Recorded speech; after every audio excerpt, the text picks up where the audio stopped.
সব রাজ্যের মুখ্যমন্ত্রীর সঙ্গে বৈঠক প্রধানমন্ত্রী নরেন্দ্র মোদীর। পশ্চিম এশিয়ার যুদ্ধ পরিস্থিতি নিয়ে আলোচনা হবে আর সেখানেই থাকবেন সমস্ত রাজ্যের মুখ্যমন্ত্রীরা। তবে 5 ভোটমুখী রাজ্য, পশ্চিমবঙ্গ সহ 5 ভোটমুখী রাজ্যের মুখ্যমন্ত্রীরা থাকবেন না। আজ মুখ্যমন্ত্রীদের সঙ্গে বৈঠক, সেখানে কি নির্দেশ থাকবে কেন্দ্রের, জল্পনা বাড়ছে ইতিমধ্যেই।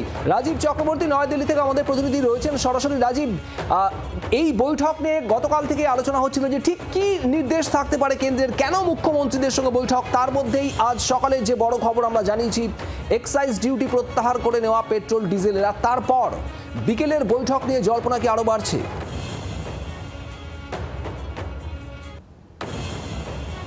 জল্পনা বাড়ছে, তার কারণ এরপর প্রধানমন্ত্রী নরেন্দ্র মোদীর বলার কি আছে, কি বলার থাকতে পারে, সেটাই নিয়েই জল্পনা শুরু হয়েছে। একটা জায়গা ভাবতে হবে, তা হলো এমন একটা সময় এই শুল্ক কমানো হলো, এক্সাইজ ডিউটি 10 টাকা করে কমানো হলো, যে সময় একেবারে যে বহির্বিশ্বের যদি দেখা যায় তাহলে পেট্রোল এবং ডিজেলের চাহিদা অনেক এবং যোগান কম। হরমুজ প্রণালী বন্ধ থাকার কারণে বহু দেশ তাদের দেশে কিছু বিধিনিষেধ জারি করেছে, অনেককে একে এনার্জি লকডাউন হিসেবেও নামকরণ করছে। ভারতে কি সেরকম কিছু হবে? এরকম একটা কিন্তু জল্পনা রয়েছে। এই জল্পনার মধ্যে আজকে প্রধানমন্ত্রী নরেন্দ্র মোদী তিনি সব রাজ্যের মুখ্যমন্ত্রীদের সঙ্গে বৈঠক করবেন। ভার্চুয়ালি এই মিটিং হবে, সন্ধ্যে 6:30টায় এই মিটিং হবে এবং এই যে বৈঠক হবে সেই বৈঠকে পশ্চিমবঙ্গ, অসম, কেরল, তামিলনাড়ু এবং পুডুচেরি এই 5 রাজ্যের মুখ্যমন্ত্রীরা উপস্থিত থাকবেন না, সেখানকার মুখ্য সচিবরা থাকতে পারেন এমনটাই জানা যাচ্ছে। এই বৈঠকে প্রধানমন্ত্রী নরেন্দ্র মোদী মূলত কালোবাজারি রোখার জন্য কি কি করার রাজ্যগুলির প্রয়োজন তা নিয়ে কথা বলবেন, সরকার কি কি পদক্ষেপ করেছে এগুলি আলোচনা করবেন এবং কি কি করণীয় এগুলি যেমন আলোচনা করবেন। জল্পনায় উঠে আসছে যে পেট্রোল এবং ডিজেলের মাসুল, অর্থাৎ এই যে তোমার এক্সাইজ ডিউটি 10 টাকা করে কমিয়ে দেওয়ার পর সরকার কি এমন কোনো সিদ্ধান্ত নিতে পারে যে পেট্রোল এবং ডিজেলের খরচ আমাদের কমাতে হবে।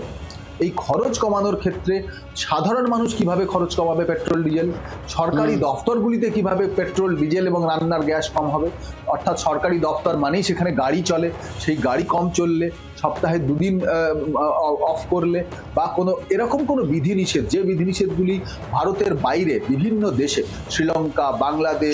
রাজীব, আমি এই জায়গাতে আসবো তোমার কাছে, তবে তার আগে এই মুহূর্তে আমাদের সঙ্গে রয়েছেন রাজনৈতিক বিশ্লেষক সুমন ভট্টাচার্য। আমি একটু কথা বলবো। সুমনবাবু, জি 24 ঘন্টায় স্বাগত।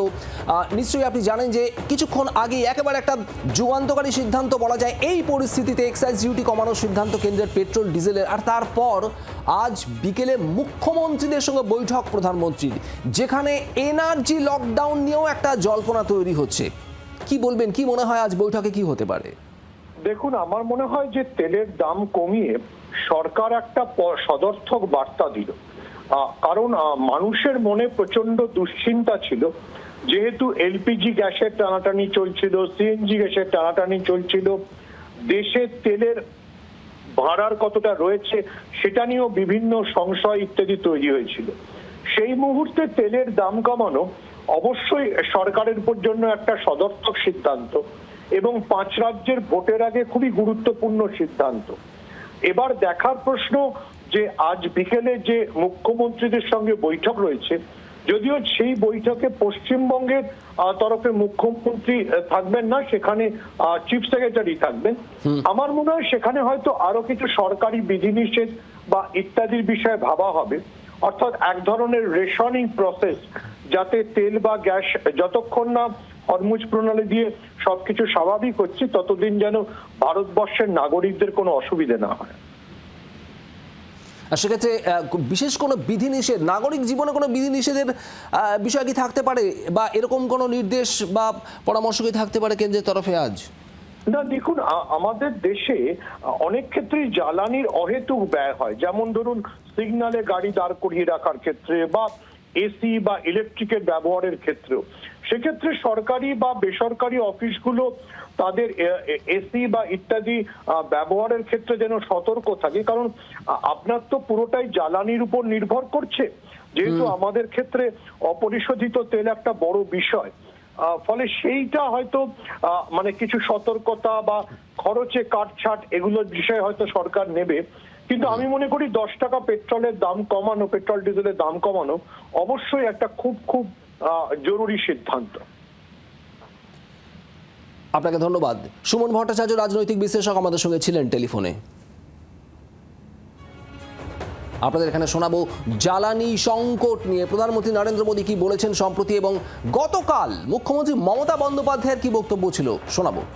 कोरोना के समय भी एकजुटता से ऐसी चुनौतियों का सामना कर चुके हैं। अब हमें फिर से उसी तरह तैयार रहने की आवश्यकता है। धीरज के साथ, संयम के साथ, शांत मन से हमें हर चुनौती का मुकाबला करना है। পেট্রোলের দাম বাড়িয়েছে, আবার অ্যালার্ট করেছে। ওনাদের অ্যালার্ট করার মানে তো আমি বুঝি, লকডাউন টকডাউন করবে কিনা ভাবছে কিনা জানি না। করলে করবেন, লকডাউন করে মানুষকে ঘরবন্দি করে রাখবেন, মানুষকে ঘরবন্দি করবেন, মানুষকে নোটবন্দি করবেন, মানুষকে ভোটবন্দি করবেন, মানুষের নাম কেটে দেবেন। জেনে রাখবেন, কোভিডের সময় লকডাউন ছিল।